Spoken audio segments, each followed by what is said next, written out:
It's me, Jena, and then there is Shanice and Bean here, and we are from Space Cadettes. Hi! Howdy. We're back. Ha ha ha. So I was thinking about something recently, and I will tell you guys what I'm thinking about after I hear what you guys were thinking about. But I must ask you a very important question. Are you ready? What is the most absurd thing you have ever seen or heard that is in a comic or in a movie that's comic related? Shanice, you want to go first? When I heard the question, the first scene that came to mind was the love scene from Watchmen on the ship with Hallelujah playing. It was just so cheesy and over the top. I remember watching it in theaters and people just losing it. It's so funny and just so dumb, but you can't. Why did they think that song was a good song to make love to? In the flames shooting out of the ship. I have so many questions, but I don't know if I want the answers to that either. I think that's mine. What about you, Bean? Oh man, this is a really tough one. I'm trying to remember because a lot of times the moments that make me be what is because something crazy happens or there's big reveal, it's not usually.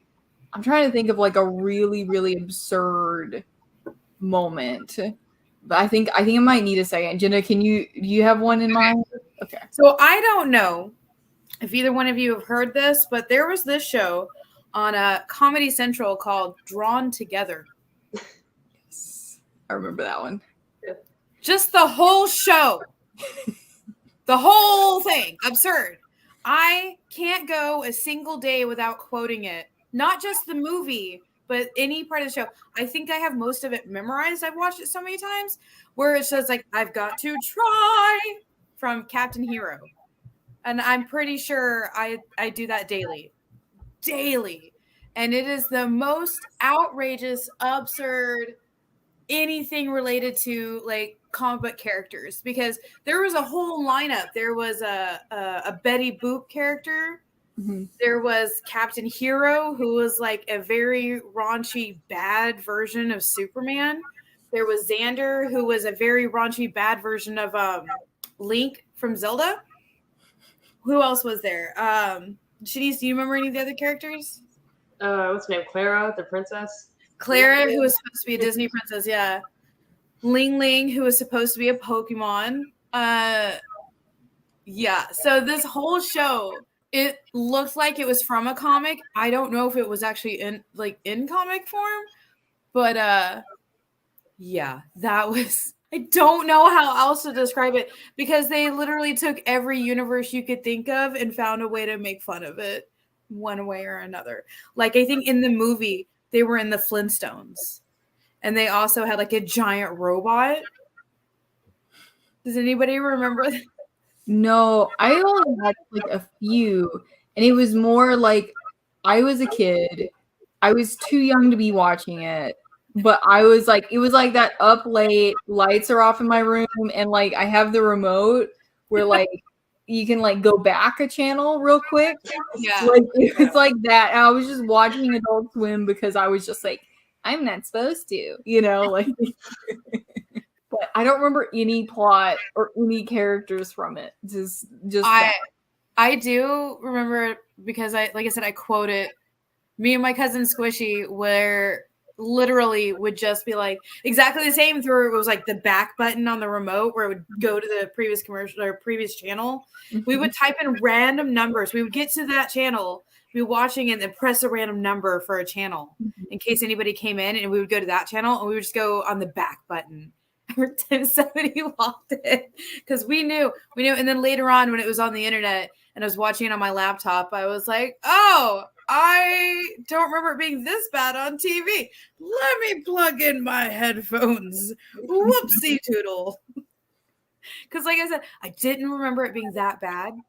Yeah. So when I was watching it on my laptop, I had one of my little sisters watching it with me. Oh, She's no. 6 years younger than me. And I was like 19 or 20. And I shouldn't have done that. What about you, Shanice? Do you remember it at all? The one, so I remember the show because it was one of the shows that I really shouldn't have been watching when I was a kid. So, like being said, I had a remote in my hand. Was I the only one old enough to be watching it when it was on TV?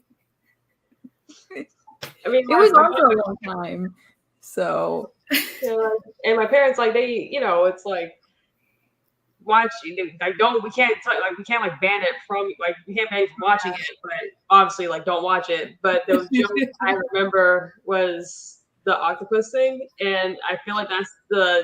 I can't really get into any detail about it on this show because I don't want to get in trouble for producing. Oh, that was that whole thing was, yeah. That was we don't want to make episode. What's up? The octopus was the second episode. Oh man. And it all stemmed from Clara thinking she was pregnant because she made out with Foxy in the hot tub in the first episode. Oh, storylines that run across episodes. Okay, they're building some lore. And the octopus actually showed up again later, like in the last couple of episodes. And they thought they were going to be canceled. We're given a second season. And then they were like, it's not like they're going to get rid of us.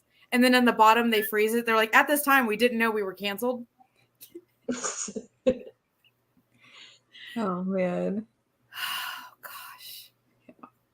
I'm going to go back and rewatch it now.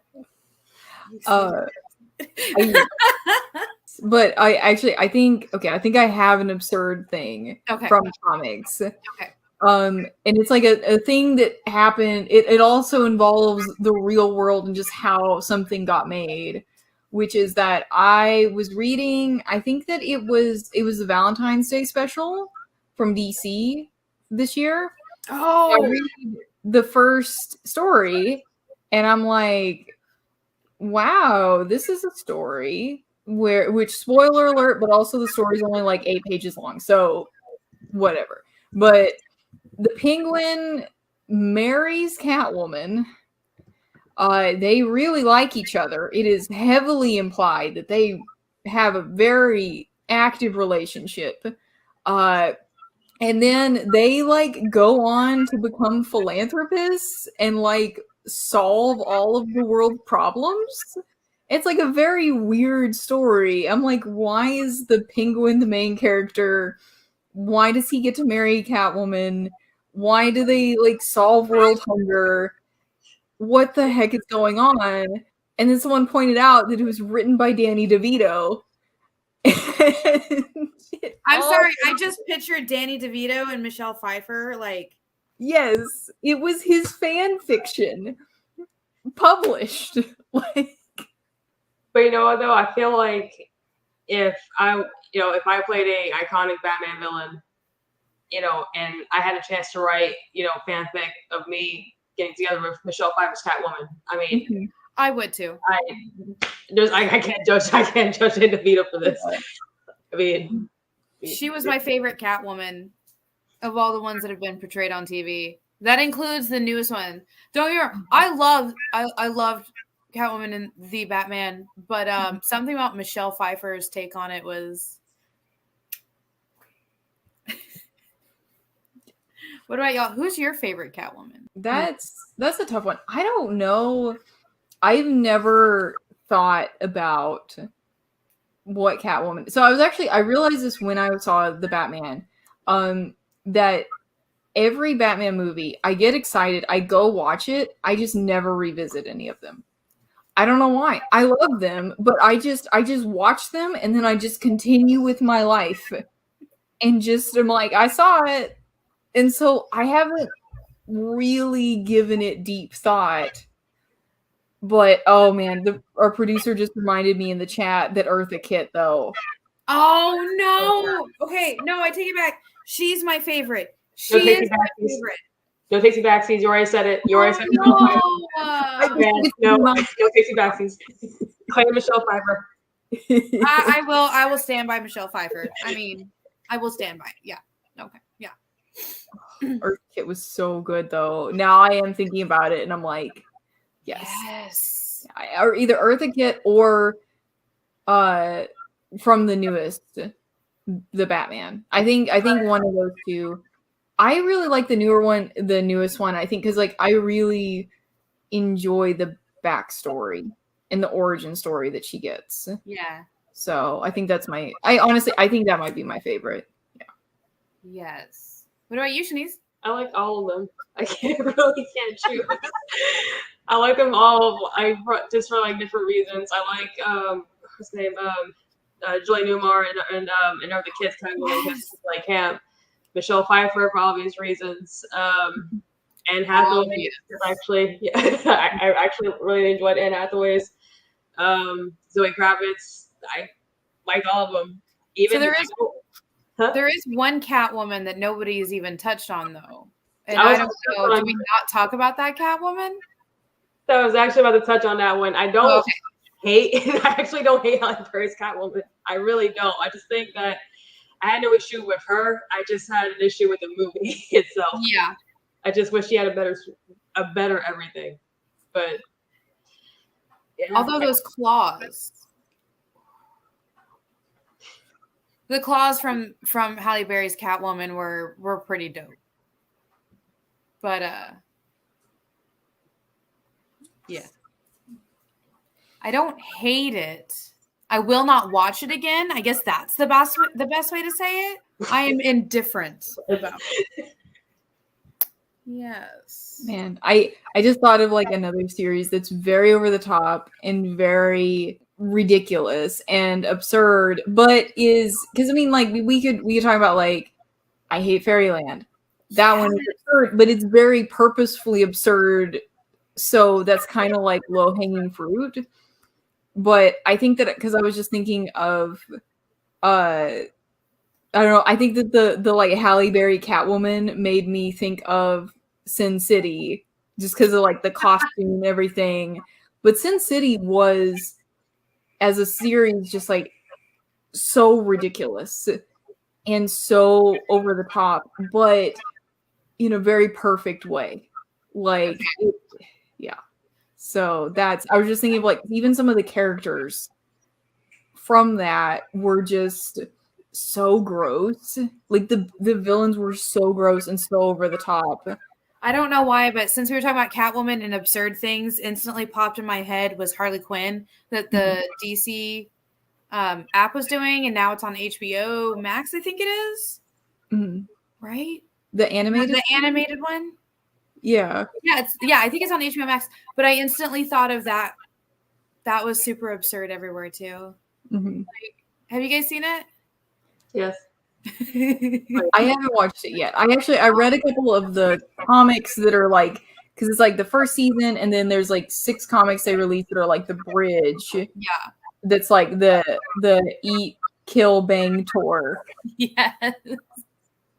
You don't have to read those to continue it though. It's still a really solid series by itself without the side stuff. Which, by the way, I have to say this because this is amazing. Harley Quinn started off as a side throwaway character on an animated Batman series, like the cartoon, right? And then she got added into comics, and now she's like, this character has made a growing of its own, and that right there is completely absurd.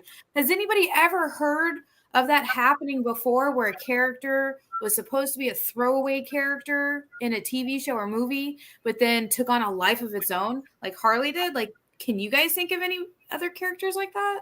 in the stance of that, I think Harley is the only one. People loved her character so much that they made her continuously on the show. And then when the show ended, they were like, no, we need more Harley Quinn. And thus she got put in the comics. And now we've gotten to the point where she's had several of her own like series of comics and her own TV show and 2 movies pretty much. Yes. It's like I can't think of any before, but I know that happened with on the same show, Renee Montoya, the female question, because she started off in the show, and she started off in the show, and she made her way into comics, and I think the most recent one I can think of is Agent Coulson, because they started off in the movies, the comics, and he had Agents of Shield, so it's interesting to see that happen. It's like instead of like how we usually see it came from comics first and then the movies, but in their cases, the adaptation to comics. Yeah. Pretty neat.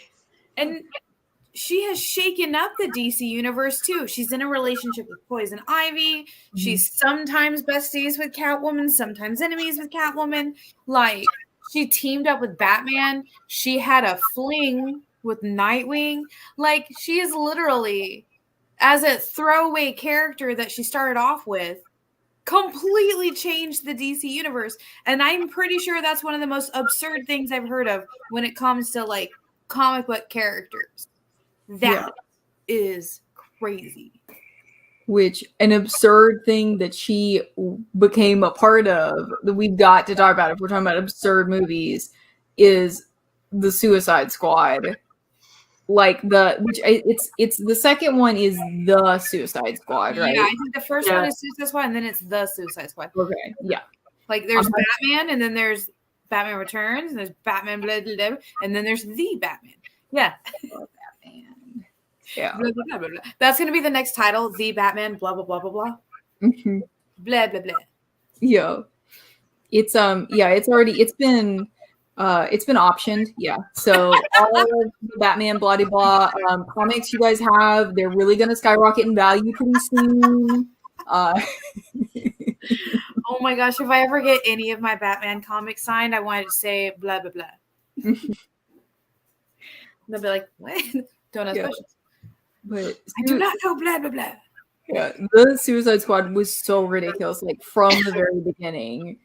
And like that opening is absurd. And I loved it, except for that I was literally yelling because I didn't see it in theaters. I saw it like at home. I was literally yelling at my TV, "No, Weasel!" I already was very, very attached to Weasel. That's my favorite character, actually. So, yeah. Oh my gosh. Well, so the episode that just aired of this show, I was rewatching it, and we were talking about that, and I was like, in caps, you sent to me at the end of the movie, you sent to me in caps, and it's like 10 times over, Weasel, Weasel, Weasel. I'm like, oh, okay, so we need to give her Weasel comics. Got it. Yes. If there's Weasel comics out there, I think Weasel and Ratcatcher were like the two that I was just like, I love them. That's the best. But especially Weasel. And then Weasel's okay. Weasel's gonna get a spin-off movie all to themselves. Or a spin-off show. On HBO Max. That's it. It's been optioned. It's been optioned if you have any Weasel comics. He just screams. He just screams at the camera for like 30 minutes. It just wraps up games. That's the show. Weasel screaming. It's like Mr. Bean, but with Weasel. Because Mr. Bean doesn't talk and he does a lot of things. Yes. Oh my gosh. Does anybody actually know like the origin story or backstory of Weasel? I do not. Was it a weasel turned human? Was it a human turned weasel? What are you? I had 100% excitement, 0% intellectual thought. All right, guys, let us know in the comments down below if you know where can we find more Weasel. Or just yell Weasel if you're also 100% excitement. I don't know if anyone else is now that I say that, but Weasel. Hashtag Weasel's been optioned. Head empty, heart full of Weasel. That's all. That's just that's a subtitle for our show. Head empty, Yes. heart full of Weasel. Weasel. But I was also thinking about how, like, ever since that movie, which I don't know if they got Viola Davis, because that's the name. That's who plays Wallace, right? Yeah. Well, Names. So that's right? Yeah. Okay. She's amazing, by the way. Yes, and she's amazing. And ever since then, every Suicide Squad comic I've seen, they just draw her. Yeah. As that, and I don't know if before she like that's how she looked, like if that's just always been, because like I read one comic where I was literally like they just use Paul Giamatti's face and put that he stars in this comic, because artists do that sometimes. They're just like, there's a tons of pictures of this actor, I'm gonna use them. But they did that for a character in The Boys, where it's Simon Pegg. Mm-hmm. That's why he shows up in the series. But since he had aged, they were like, well, we can't use you for the character that is actually you. So you're gonna be the dad of you. It's like, all right. It works. The kind of same thing happened with Samuel L. Jackson with the Ultimate Universe, because they use his likeness. He's like, okay, fine, whatever. But if you do a movie at some point, you know who you're gonna cast, and yeah, and there it does it. But the Boys thing, that did make me laugh, because when the show started, I was a little bummed out about the casting, because like at first, because you see Simon Pegg for years in the comics, yeah, and you're like, oh, they didn't cast him, but then you see who he plays in the show. I was like, that's good. I see what you did there, casting crew. I see you. I recognize you. The mad props and hearts are for you. Weasel hearts. Heart full of Weasel for the casting department. Okay, who would you cast as Weasel then? Like, would it still be the same person from the movie? I don't know. It's gotta be like a literal weasel. No, it has to be Danny DeVito. Just as Weasel. Like he has to play like what's his name from It's Always Sunny in Philadelphia. He has to play the character the same exact way, but with more screaming. Yes. Oh my god, take my money. Yeah, I'm just imagining him like in a costume, but it has like a cutout, and he just has like a nose drawn and like little like whiskers. Yes. And Yes, I see it. yeah. All I could think is that it would just be Andy Serkis mo-capped. Because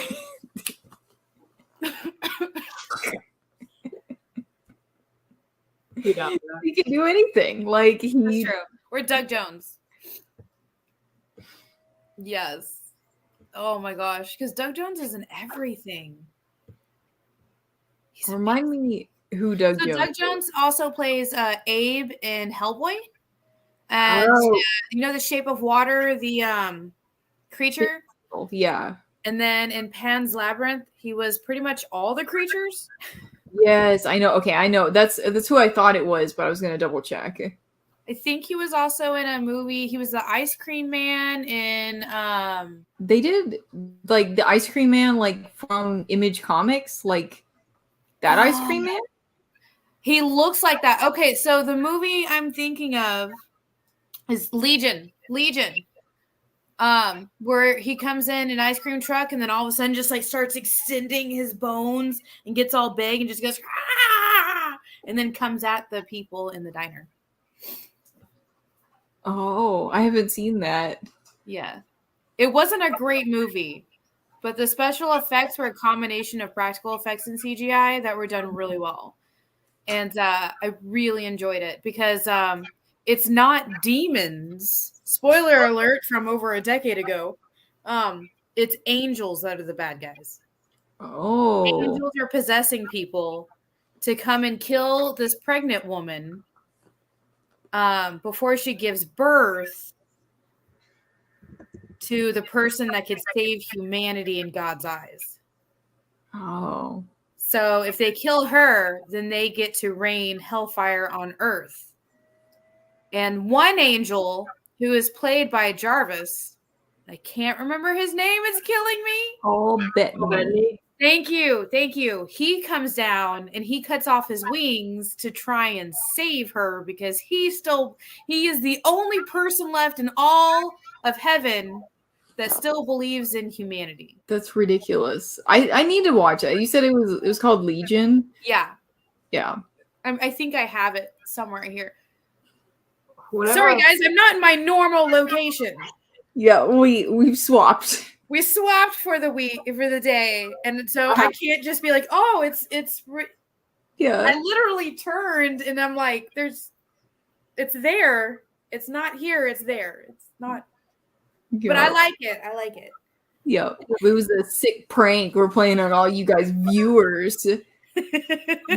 Wondering if you can spot the difference. Yeah. You should have just like switched names for today's episode to really just really that would have been fun. I thought about that too, but then I was like, let's just leave it and see who like notices that we've swapped. And then also at first my name said Jay, and I was like, I should just leave it. Nah, that's not my name. We just put the names in Wingdings. Let's yes, we do it. As long as we never do it in Comic Sans, I think we'll be fine. It's okay. It's not a great movie, but it's not a terrible movie. But it has a really good combination of CGI to like special effects together versus like they could have just done straight like CGI. Like with some of the things that they were doing, they could have done straight CGI, but they don't. Because they're in the middle of nowhere, in the middle of a desert. In a gas station / diner, and that's it for like 100 miles, and just random people are stuck like there. Like there's this couple with their kid, there's a couple with no, it's a teenager. There's this random trucker dude, there's like the cook, there's the waitress, there's the owner, there's the owner's son who's in love with the waitress, but then the things and the stuff and writing on the body and Was this written by Stephen King? Should have been. Shanice, did you see it? Whenever I think of that movie, you just unlocked a memory that I had tucked away in my brain. Oh no! It was a trailer. I saw that. It seems like that trailer played in front of every movie that came out. It did. It had the scene with the old lady in a diner. She's like the spider crawling on the ceiling, and oh my gosh, that was the creepiest. It's an old lady. She asked for a steak that's not cooked at all. That's the first thing. That's in the first 5 minutes of the movie. She shows up all like, "Oh, thank you, dearie," and she's all like pretty and happy, and she's like, "Oh, and how far along are you?" And she's like, "I'm due any day." And then she grabs her and she's like, "Your baby's gonna die." And then she goes into eating her raw steak, laughing, and somebody else in the diner is like, "Hey, you can't say that." And she's like, "You're all gonna die." And then she shoves the whole thing down her throat and just goes, "Ah!" And then just like jumps on the ceiling.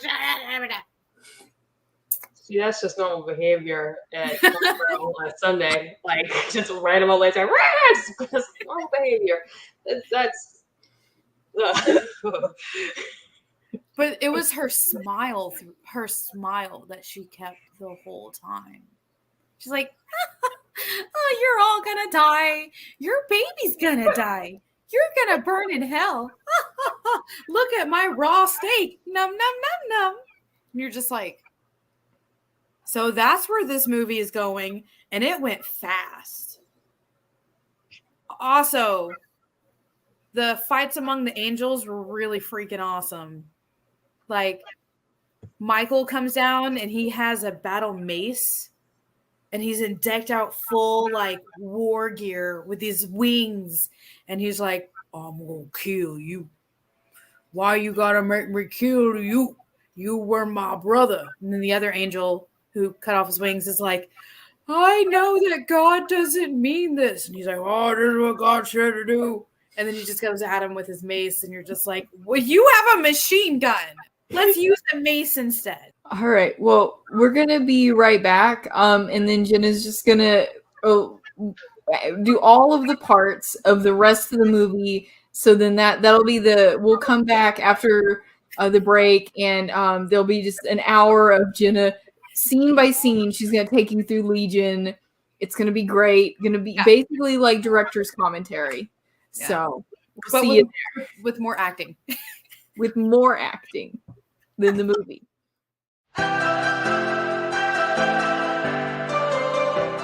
This is The Experience.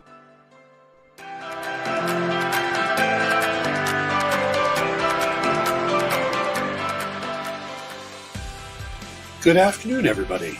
Hey there, hi there, ho there. You're as welcome as can be. Hi, I'm Nancy McCann. Welcome to Friday Night Live on The Experience. Welcome, everybody. Fat Jack's Comic Crypt. Brendan, Al, Jason, hanging out. There I am.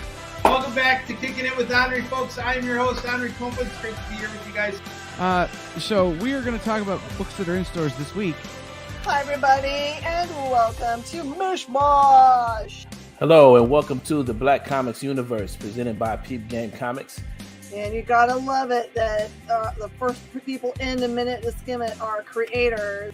Up, everybody! Welcome to another Wednesday Warriors. My name is Joey Galvez, and this is my pal Ambrosia. Hey, everybody! Welcome to Space Cadettes. Hey! What's up? Welcome, everyone, for another episode of I Must Ask You a Question. Hi, everybody! Welcome to Nerd News Now. Hey, this is Rex. Welcome to Comic Collectibles. Hey, hello, all you happy people. Welcome to the Dan Wickline Show. Hi, everybody, and welcome. This is the crazy show that we do on Thursdays called What's in the Box? What's in the Box? Comic culture and sales.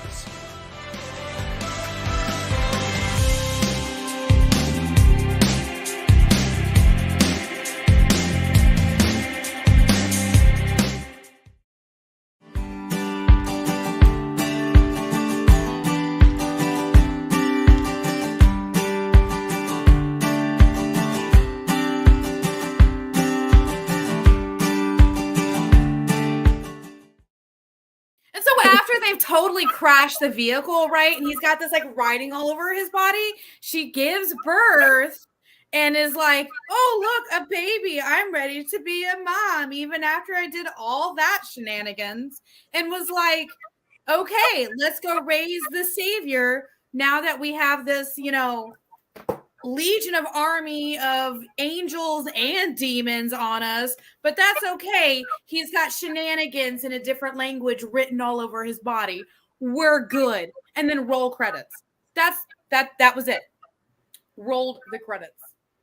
Stumbled along in a Jeep truck down a cliff after giving birth, and then everybody's okay. Thank you for coming to my TED Talk.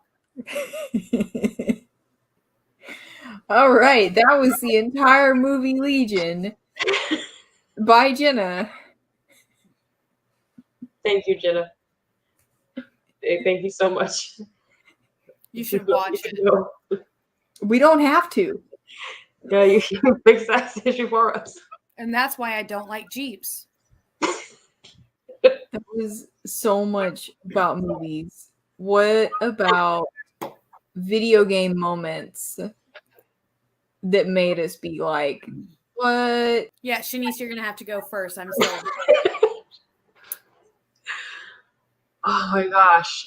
Video game moments. Maybe go, what? I was talking about this with a friend the other day, and it made me realize, like, I actually did have a very strong reaction to it. But the ending to Assassin's Creed 2, when you realize who a certain character is actually talking to, it did make me go like, what the fudge? Like, it's a game that's over like 10 years old now, but I really don't want to spoil it because I really do think you should experience that moment like I did. But Yeah, the ending of Assassin's Creed 2. If you know, you know what I mean. What about you, Bean? See, that's like I'm in the same boat of like I don't want to like spoil. 'Cause I think of two games that I was like, what? But both of them are the endings of the games that have, and I'll just talk about one of my favorites of all time, which is Heavy Rain. Have either of you guys played that one? Yes. No. Yes.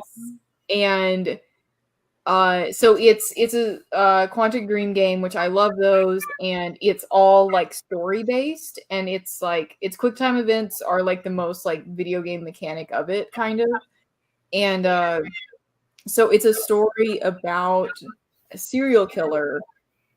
And I'm not, once again, like this is so hard because it's like a big reveal at the end of like who the serial killer is, and it's like mind-blowing. It's you. You're the serial killer. It's Bean. It was Bean all along. It's Doc Ock. No.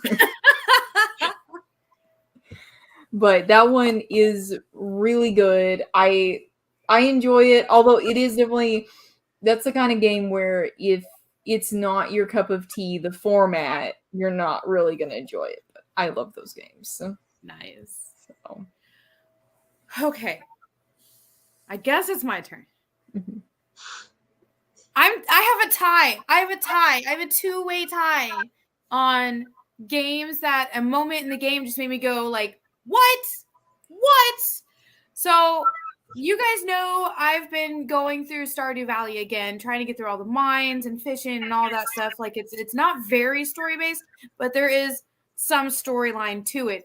One of the things is you go and you friend everybody in the town and you find somebody you click with and you like get the hearts all the way up and you marry them.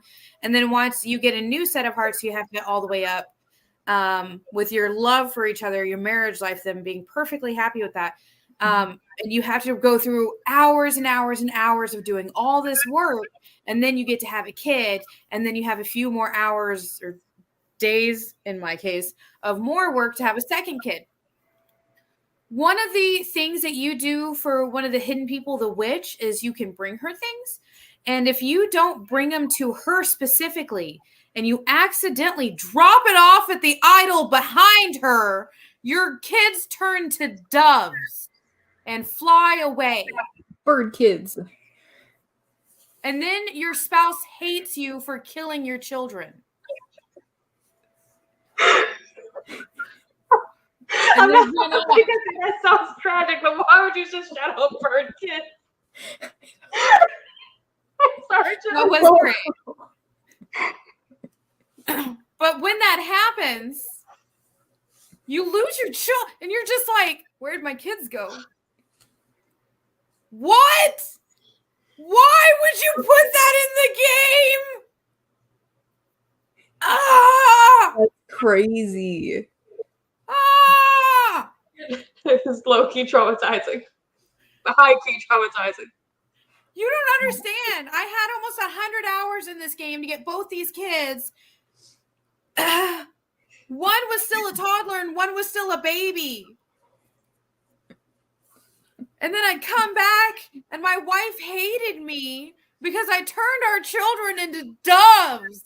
And I was so confused. Were they still in your house? No, they fly around your farm. Oh, so they're still there. But not really. They're just they birds. Steal stuff from you. Do you not accept your bird children, Jena? They're kids, but just birds. They're just flying around and pooping. I can't hug them anymore. They're gone. They're there. Those are your bird children now. You need to love them. I can't feed them. I don't know what to do. I'm so confused. I literally had to put my controller down and walk away. And I literally Googled, can I turn my children back to children instead of doves? And everybody's like, no, you should have abandoned them if you wanted them back. And I was like, you can abandon your children? What? This game is a whole nother level. the FBI agent looking at your Google search is like, her what? Turn into what? It gotta be FBI agent. If you're looking at this, I'm gonna let you know. It was in the Stardew Valley game, and I wanted my children back because I had 100 and something hours just to get them in the first place.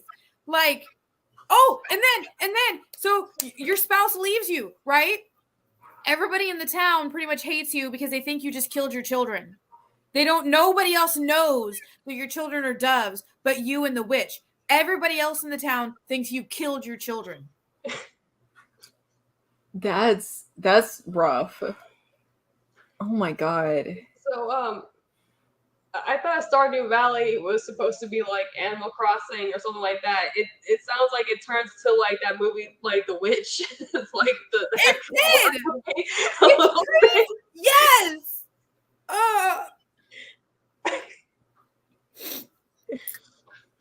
This is like the best horror game I've ever heard in my life. I'm sorry.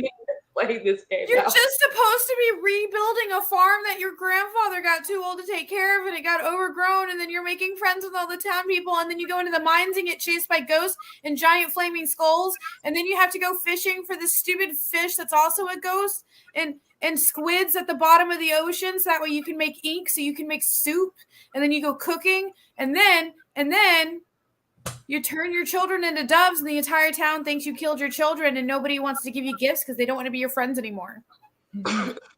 Because there was a rumor that you killed your kids. I'm sorry for your loss. Thank you. I'm just disappointed that you won't accept your bird children. They're just give them those little seed bells and hang them outside. Give them the little bird beaters. You're still your babies. They don't have those in the game. We have scarecrows to keep away the birds, but there's nothing to bring your children to be a scarecrow. For shame. I'm sorry. What? You put the scarecrow there. Your birds. Anyway, so that was a huge moment in a video game that made me go, what? The other one was, everybody knows I'm a huge fan of Gears of War, right?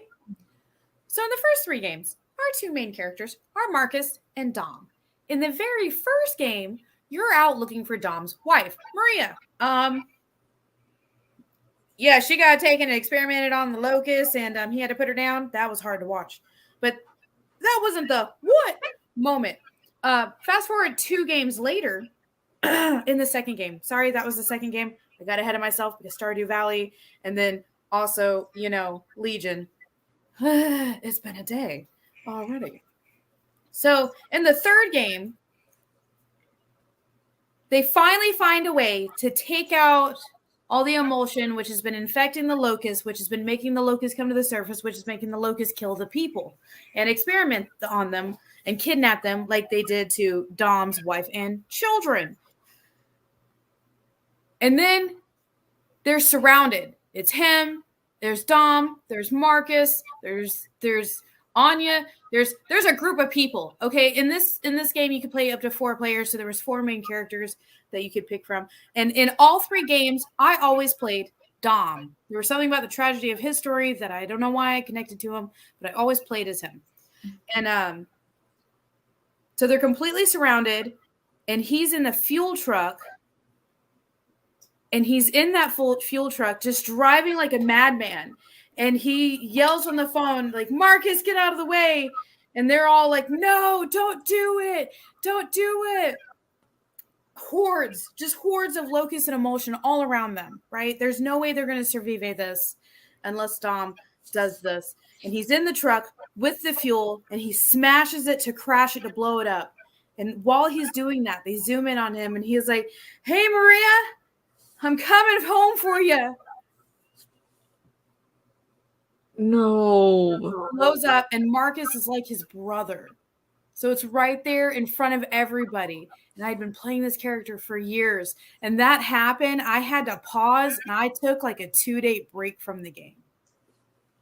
Like all of us in the household, because we've been playing it since the first game like dropped, right? And all of us just like our faces went, no. I cried. My husband cried. My brother cried. Like, my best friend who's a Marine was bawling like a baby, and I had to slap him around again and said, "Stop being October."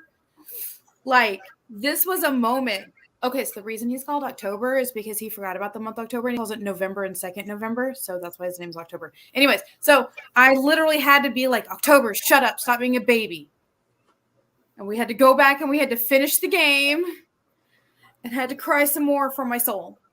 But nobody expected them to legit just like yank out a major character halfway through the game. At the end of the game, yes. Halfway through the game, no. Yeah. So those were my two what in video games. But yeah. Those were both really good. Oh, and I can talk for hours, but we don't have time for all of that. We'll have to do a different one where I maybe like take over or something. But right now, in this moment of time, guys, I think it's your favorite part of the episode. Are you guys ready for Pick of the Week?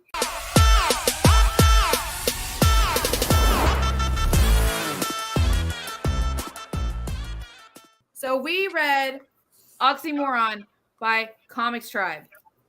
I don't have it on here. Where is it? There it is. It's at the top. And so I do have to say, as soon as Shanice finished it, she like saw me in the store and was like, "Hey, is there more?" So I kind of want to ask Shanice first. What did you think? I really liked it. So the Comics Tribe, I wasn't really familiar with the with that publisher until last year when we started getting Sorter books at the store. But when Jena recommended Oxymoron, I was like, okay, yeah, sure. It's insane. I wasn't expecting for it to be as dark and funny at certain points in the story. Like how he goes after certain actors that Jen has mentioned on other shows. Ryan Reynolds. But yeah, it's really solid, and Jenna was very kind to like loan me her other books featuring a character. But I'm just super backlogged right now. But hopefully, she'll let me borrow them again in the future. I can't show you the library; it's behind Bean, but it's always open. Cool. It's the library here. But yeah, I'm kind of curious, like how did you guys how did y'all find out about Oxymoron? So actually Jay found it. He found the little company called Comics Tribe. He found them as a Facebook ad for their Kickstarter, I want to say. And it was literally, that was it. It started off as a Facebook ad. You know how you get way back in the day, it was the most random things because it was still kind of like beta, still kind of like experimental. So they just took random things and made ads out of them. And that was it. Comics Tribe was one of them. And almost all of their stuff is sold through Kickstarter. We back a lot of Kickstarters. And this was actually a Kickstarter as well, where it was like the hardcover with multiple different stories in it. And so Jay actually reached out to the creator, Tyler. Where are you? What's your name? Tyler James of Comics Tribe. And he was like, yeah, super. I can't wait for you guys to read it. Let us know. And like, it's just been like, we have to get everything Comics Tribe does.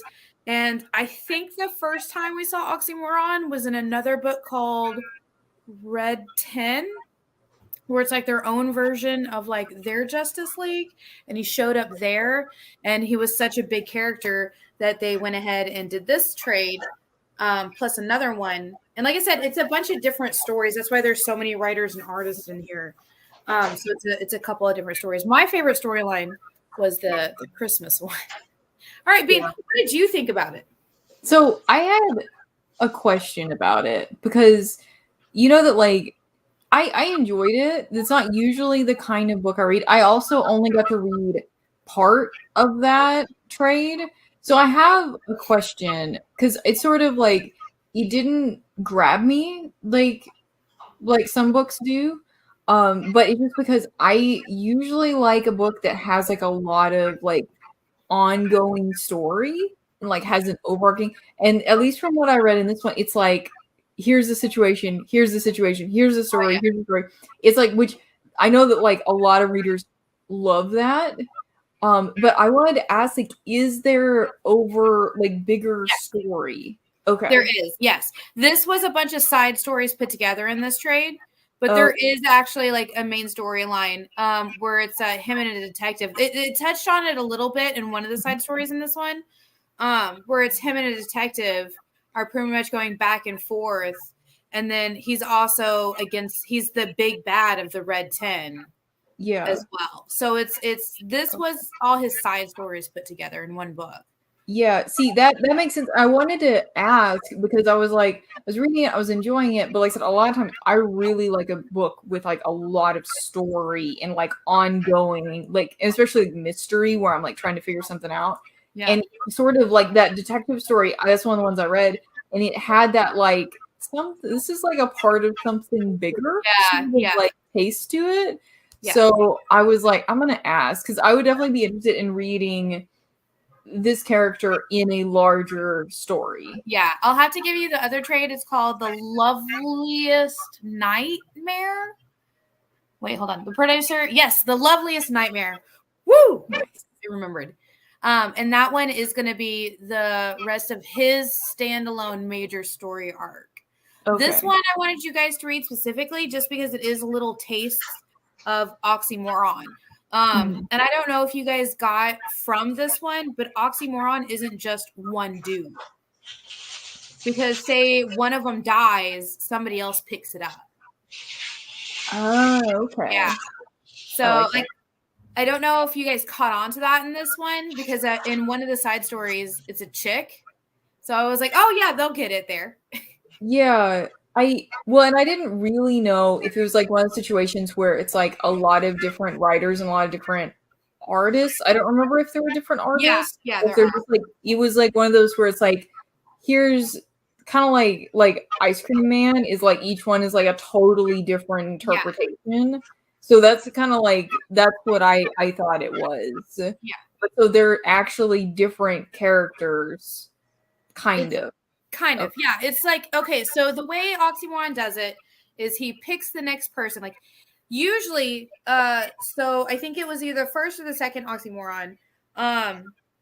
They had a plan that they knew was going to completely destroy them. So they set it up to torture a certain person that they wanted to be oxymoron next.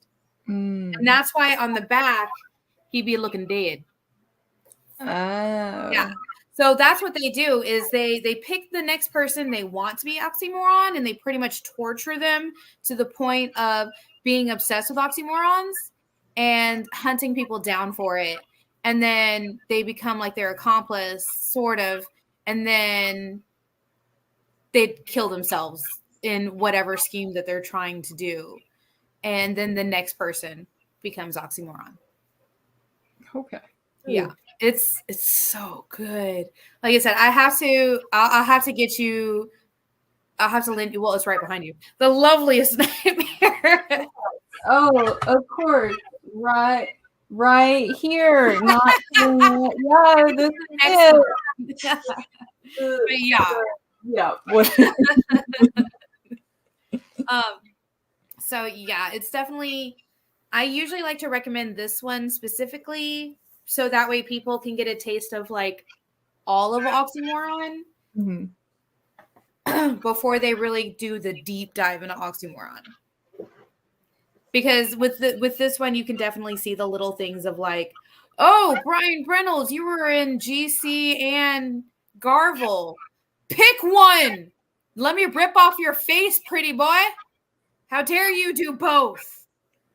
So, yeah. That's awesome. I'm super glad you guys liked it because it's pretty great. So, what did you guys think of his costume where it's like an all white suit with a giant white mask? Like you can kind of see it's an all white suit with this mask. It gave me big Moon Knight vibes, but also probably because it's like on my mind, you know. It reminded me of there's this comic from Mark Millar that came out like 10, 12 years ago. It was called Nemesis. It had like this all white suit. That's what it kind of reminded me of. It reminded me of that and Deadpool kind of mashed together. Oh yeah. That's I don't know, like it, and that's also a very, very dark character. Yeah. Very dark book too. So it's giving me like just Nemesis vibes a little bit. But I enjoyed Oxymoron a lot more. So yeah, I really liked it. And there's a story in there that I know I spoke to you about at the store that was just like where he kind of wanted what he wanted at the end. That was intense. Yeah. All right, guys. Now it is Shanice's turn, and she's going to tell us what's going to be our next pick of the week. Woo! So my pick of the week. So this is one that I think you both will actually have access to. If not, just let me know. But in honor of Moon Knight coming out, I really would like for you guys to read the first issue from Lemire's run. It's been collected in a nice trade paperback, so I know someone do it right now. But if you need my copy too, just let me know. Yeah. First issue, just let me know what you guys think, because that's my second favorite Moon Knight book, and I really need to get on watching the show because yes, I'm embarrassed to say I haven't watched it yet. Yeah. At the point of this recording, only 2 episodes is out, and the only person I had to talk about it with is Jay, and that is because we watched it together, and I need somebody right now to discuss with the things that happen. There's a thing that did the stuff, and then I have a theory, but I can't talk about the theory. And then the QR codes in both episodes that you can literally get free books of. I need somebody to talk to about it, please. Yeah. I'm not mad. Well, I'm going to try really hard to watch it by the next time we record. I'm going to watch it in 3 weeks. Hmm? I'm going to watch it in 3 weeks. I'm just going to wait until the whole thing comes out. Oh, okay. No, so that means for the next 3 weeks, I have to give you, I'm not mad. I'm just disappointed. But I'll diffuse it by saying your eyebrows look amazing, as usual. Like right now, your eyebrows look so good. Oh my gosh, my eyebrows. I literally do nothing. It works every time. Eyebrows. Well, I mean, you're the one who's the most fashionable at the store. I had to have something. I guess I'll take eyebrows. Alrighty, guys. So since I live to see another day, that Jena will not kill me. For today, that was our episode. We're gonna just head out. We're gonna sign out and watch and read Moon Knight. And you guys have a wonderful night. Bye. Bye.